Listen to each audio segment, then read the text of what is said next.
નમસ્કાર, આપ જોઈ રહ્યા છો ન્યૂ ભારત ન્યૂઝ અને હું છું ધ્રુવી। બોટાદ માર્કેટ યાર્ડ ખાતે કપાસના વેપારીઓ દ્વારા વજનમાં કરાતા કથિત કરદા વિરુદ્ધ ચાલી રહેલા ખેડૂતોના ઉગ્ર આંદોલનની અંદર ગત મોડી રાત્રે પોલીસે કાર્યવાહી કરી છે। વિરોધને યથાવત રાખીને રાત્રે યાર્ડમાં ભજન કીર્તન કરી રહેલા ખેડૂતોની વચ્ચે ઘૂસીને પોલીસે મુખ્ય આંદોલન આગેવાન રાજુ કરપડાની અટકાયત કરી છે। ગઈકાલ સવારથી જ હજારોની સંખ્યામાં ખેડૂતો કપાસમાં થતા કરદા વિરુદ્ધ વિરોધ પ્રદર્શન કરવા માટે માર્કેટ યાર્ડમાં ધામા નાખીને બેઠા હતા। ખેડૂતો દ્વારા કરદો બંધ કરવાની માંગ સાથે દિવસભર આ આંદોલન ચલાવવામાં આવ્યું હતું। રાત્રે પણ ખેડૂતોએ વિરોધ ચાલુ રાખીને યાર્ડમાં ભજન કીર્તન શરૂ કરતા મામલો ગરમાયો હતો। મોડી રાત્રે પોલીસે આંદોલન સમેટી લેવા માટે મોટો ખેલ ઉપાડ્યો હતો। DYSP Maharshi Raval, LCB, SOG, special operation group સહિત પોલીસ કાફલો મોટી સંખ્યામાં યાર્ડ ખાતે પહોંચ્યો હતો। પોલીસે ખેડૂત નેતાઓની અટકાયત કરવાના પ્રયાસ કરતા પોલીસ અને ખેડૂતોની વચ્ચે ઉગ્ર બોલાચાલી થઈ હતી। મોટી સંખ્યામાં હાજર ખેડૂતોએ પોલીસને ઘેરી લીધી હતી। તેમ છતાં પોલીસે ખેડૂત આગેવાન રાજુ કરપડાની અટકાયત કરીને કાર્યવાહી હાથ ધરી હતી। ખેડૂતોનો મુખ્ય આક્ષેપ છે કે બોટાદ માર્કેટ યાર્ડમાં કપાસના વેપારીઓ દ્વારા મનસ્વી રીતે કરદો વજનમાં કપાત કરીને ખેડૂતોની સાથે છેતરપિંડી કરવામાં આવે છે, જેના કારણે ખેડૂતોને કપાસના વેચાણ પર મોટું નુકસાન થાય છે।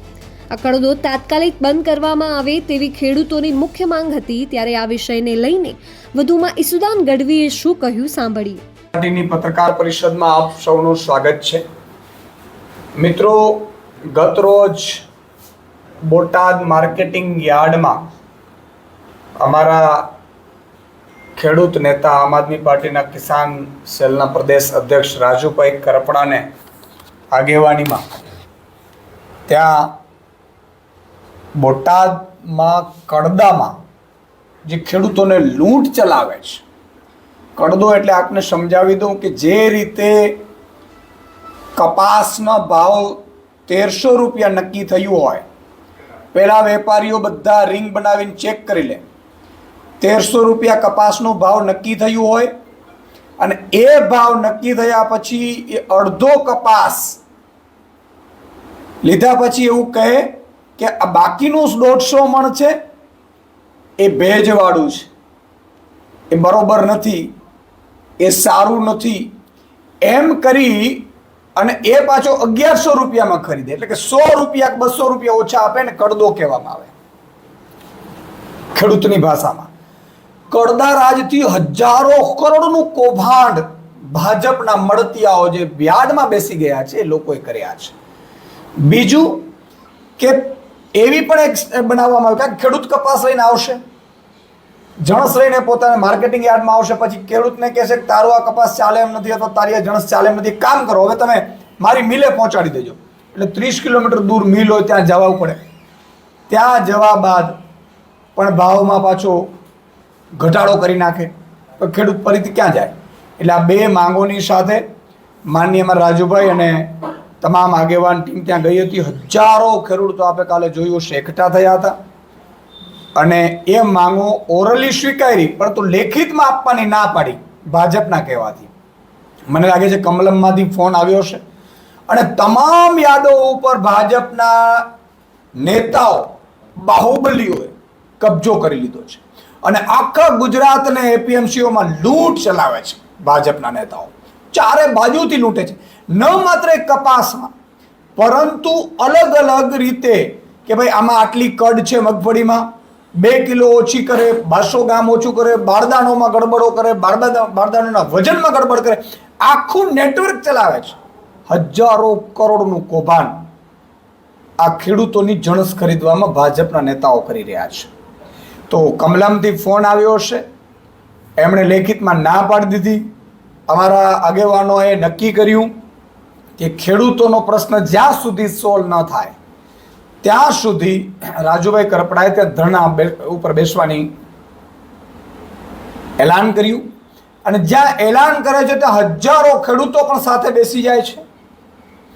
બીજા ખેડૂતો રાત્રે, મારી રાત્રે 11-12 વાગ્યા સુધી વાતચીત ચાલુ હતી એમની સાથે, ખેડૂતો પણ વિડીયો કોલથી મારી સાથે વાત કરતા હતા। બીજા ખેડૂતો આવી રહ્યા હતા, સેંકડો પોલીસ જે દારૂને અડ્ડા નથી રોકી શકતી, ભ્રષ્ટાચારના ચરમસીમા ઉપર છે, ભાજપના નેતાઓની ચાપલુસી બની ગયેલી છે પોલીસ, એ પોલીસે સેંકડોની તાદાદમાં ખેડૂતોને હજાર રૂપિયાનો મેમો ફટકારતા હતા.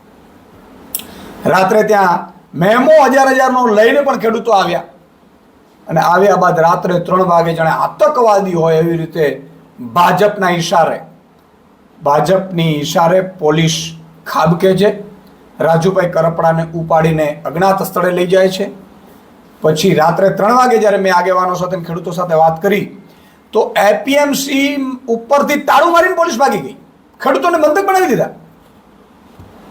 અને આ આખા ઘટનાક્રમમાં 2 વસ્તુ સાબિત થઈ કે એક, ભાજપના નેતાઓને કડદો કરવામાં જ રસ છે, એની કડદાની લૂંટ કોઈ બંધ કરાવે એને સહન નથી થતી. બીજી, જે ડીજીપી એક્સટેન્શન ઉપર એક્સટેન્શન મોજથી લઈ રહ્યા છે, શું બીજા કોઈ લાયક નથી ડીજીપીને? બીજા લોકોની 6 મહિના સુધી એક્સટેન્શન તમે લઈને બીજાની જે ડીજીપી બનવાના સપના છે એ રોડી રહ્યા છે. માનનીય ડીજીપી શ્રી એ કેમ રોડી રહ્યા છે ખબર પડી. એમણે માત્ર ભાજપની ચાપલુસી કરવી છે, દલાલી કરવી છે ડીજીપીને. ડીજીપી શું સમજે છે ને પોતાની જાતને? ભાજપ કહેશે એમ પોલીસ ચાલશે, ભાજપ કહેશે એમ પોલીસ ચલાવશે, ખેડૂતો ઉપર માર મારશે, લાઠીચાર્જો કરશે અને ખેડૂતોને એના હકનું આંદોલન પણ નહીં કરવા દે. આ ડીજીપી શ્રી જે ભાજપની આશીર્વાદથી જે એક્સટેન્શન ઉપર એક્સટેન્શન લઈ રહ્યા છે એ માત્ર ને માત્ર ભાજપની દલાલી કરી રહ્યા છે. એના આઈજી, એના એસપી એ ભ્રષ્ટાચાર તો રોકી નથી શકતા. અઢળક સંપત્તિ આઈપીએસઓએ બનાવી છે. એ ક્યાંથી બનાવી છે? ભાજપના નેતાઓ અને બધા મિલીભગતથી બનાવે છે. એટલે એમના આદેશથી રાત્રે ગૃહમંત્રીને, મુખ્યમંત્રીને તો કહેવા જેવું જ નથી. એમણે તો મને લાગે છે ગુજરાતને જાણે રેઢું બનાવી દીધું છે. પણ આ એક્સટેન્શન છે જે ડીજીપીને ભાજપના આશીર્વાદથી મળ્યું છે, એના કારણે અત્યારે હાલત એવી બની ગઈ છે કે ગુજરાતમાં પોલીસ બેફામ થઈ ગઈ છે. લોકોને લૂંટે છે, લોકોને મારે છે, લોકો સાથે અત્યાચાર કરે છે, આંદોલનને કચડી નાખે છે. મારે ડીજીપી શ્રીને પૂછવું છે, તમે 6 મહિનાનો એક્સટેન્શન લીધું, બીજા 6 મહિનાનો લેશો, પછી શું કરશો? તમારા સંતાનો પણ તમને પૂછશે કે આનામાં એક્સટેન્શન લો છો ભાજપની દલાલી કરવા માટે. તમને કાયદો અને વ્યવસ્થાના બંધારણના શપથ લીધા છે તમે, અને તમે કરો છો શું? ત્રીજી વસ્તુ કે આ આખા માત્ર બોટાદ એપીએમસીમાં નહીં, આમ આદમી પાર્ટીએ નક્કી કર્યું છે કે ગુજરાતના તમામ એપીએમસીમાં, તમામ જણસમાં ચાલતી ગોબાચારી, તમામ જણસમાં ચાલતા જે કડાના નામે, કદડાના નામે, જે કડના નામે જે રીતે ખેડૂતોને 200 ગ્રામ ને 500 ગ્રામ ને ઓછા આપીને લૂંટે છે, એ તમામ વિરુદ્ધ આમ આદમી પાર્ટી આખા ગુજરાતમાં મોહિમ ઉપાડશે. ત્રીજું કે અત્યારે રાજુભાઈ કરપડાને સુરેન્દ્રનગર લઈ ગયા છે પોલીસ. બીજા અમારા જે આગેવાનો હતા એમને પણ ડિટેન કરી લીધા છે. અમે જેલથી ડરીએ છીએ. આવતીકાલે બપોર પછી ઈશુદાન ગઢવી ત્યાં બોટાદ આવે છે. બોટાદના ખેડૂતોનું એલાન કરું છું, કાલે બોટાદમાં સાંજે 5 વાગે કિસાન મહાપંચાયતનું આયોજન કરીશું. હું લાખો ખેડૂતોને કહું છું કે માત્ર હવે બોટાદ એપીએમસીનો મુદ્દો નથી રહ્યો, માત્ર કોઈ કડદાનો મુદ્દો નથી રહ્યો, માત્ર કોઈ ભાજપના એપીએમસીના જે ચેરમેનો ડિરેક્ટરો જે બેસી ગયા છે વેપારીઓ સાથે મિલીભગત કરીને લૂંટે છે એનો મુદ્દો નથી રહ્યો. મુદ્દો 54 લાખ ખેડૂતોના સ્વાભિમાનનો છે, 54 લાખ ખેડૂતોને એના પરિવારના હકનો છે. તમામ ખેડૂતોને હું આહ્વાન કરું છું કે આવતીકાલે આપણે જગ્યા નક્કી કરીશું બોટાદમાં અને કિસાન મહાપંચાયતનું આયોજન કરીશું. આપણે સૌ આવતીકાલે બોટાદમાં મળીએ છીએ અને જેટલી પણ ભાજપના પોલીસમાં, જેટલી ભાજપના મુખ્યમંત્રીમાં તાકાત હોય તો શું કરશો તમે? અમને ડિટેન કરશો? અમને જેલમાં નાખશો? આ ખેડૂતો માટે આમ આદમી પાર્ટીનો એક સૈનિક ગોળી ખાવા તૈયાર છે. તમે રાત્રે 3 વાગે જે મન્ના આંદોલનને વિખેરવાની કોંગ્રેસે કર્યું હતું અને કોંગ્રેસના શું હાલ કર્યા હતા લોકોએ, સેમ અત્યારે ભાજપ આખા ખેડૂતોના, ગુજરાતના ખેડૂતો જ્યાં પીડાઈ રહ્યા છે એનો મુદ્દો સોલ્વ કરવાની જગ્યાએ, એનો ઉકેલ લાવવાની જગ્યાએ, એને ખાતરી આપવાની જગ્યાએ ભાજપના મુખ્યમંત્રી ઢાંકી રહ્યા છે. ઉદ્યોગપતિ મુખ્યમંત્રી, બિલ્ડર મુખ્યમંત્રી નક્કી કરશે કે ગુજરાતમાં કઈ રીતે ખેડૂતોનું શોષણ ચલાવવાનું ચાલુ રહેશે. મુખ્યમંત્રીને કહેવા માંગુ છું કે તમે અને તમારી ભાજપને આગામી સમયમાં 54 લાખ ખેડૂતો ઘૂસવા નહીં દે, ઘરમાં એના ગામમાં ઘૂસવા નહીં દે. અમે ઈ કેમ્પેન પર છેડવાના છીએ. તમે એમ ન માનતા કે એક રાત્રે 3 વાગે તમે પોલીસથી 2500 પોલીસથી તમે આ આંદોલનને રોકી લેશો. આ આંદોલન રોકાશે નહીં. આ ખેડૂતોનું આંદોલન રોકાશે નહીં ને મને ખબર છે કે 60 વર્ષ પહેલા જે કોંગ્રેસને પ્રજાએ 149 સીટ આપી અને કોંગ્રેસ એટલી અહંકારમાં આવી ગઈ કે કોંગ્રેસે ખેડૂતોના આંદોલનને કચડવા માટે 14 ખેડૂતોની હત્યા કરી નાખી હતી. શેમ આજે ભાજપને પ્રજાએ 156 સીટ આપી દીધી છે. ભાજપમાં એટલો અહંકાર આવી ગયો છે ભાજપને કે પ્રજાનો નહીં માત્ર લૂંટ ચલાવવાનો છે. અને અંગ્રેજો દમન નહોતા કરતા એ દમન ઉપર ભાજપ ઉતરી આવી છે. ખેડૂતો ઉપર લાઠીચાર્જ કરે છે, ખેડૂતોને ગોળીઓ મારે છે, ખેડૂતોની હત્યાઓ કરે છે. તો આ મુખ્યમંત્રી અને ગૃહમંત્રી જે ગુજરાત સંભાળવામાં નિષ્ફળ રહ્યા છે એ લોકો અત્યારે ખેડૂતો પર અત્યાચાર કરી રહ્યા છે. આ જ 156 વાળી સીટને ગુજરાતની જનતા આગામી સ્થાનિક સ્વરાજ્યમાં પણ જવાબ આપશે અને 2027માં પણ એનો સુપડા સાફ કરી નાખશે. એટલે આવતીકાલે બપોરે 3 વાગ્યા બાદ બોટાદમાં અમે 5 વાગે પહોંચીશું.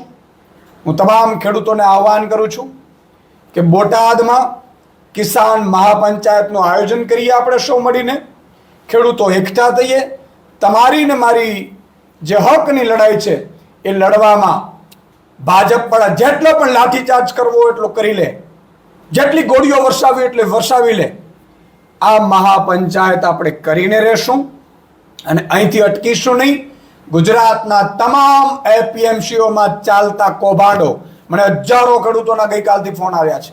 કિશુદાનભાઈ, અમારે એપીએમસીમાં આવી રીતે લૂંટ ચાલે છે, અમને ભાવ આપવામાં નથી આવતા, અમે જ્યાં જઈએ એટલે તરત જ રિંગ બનાવીને એનાથી નીચે જ ભાવ લે.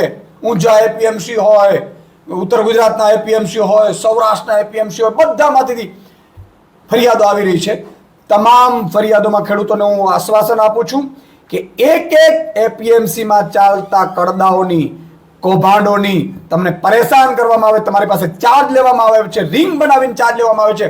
અને જે ભાજપે કબજો કરી લીધો છે એપીએમસીનો, એ તમામની સાથે આમ આદમી પાર્ટી તમારી સાથે ખંભો મિલાવી અને લડીશું.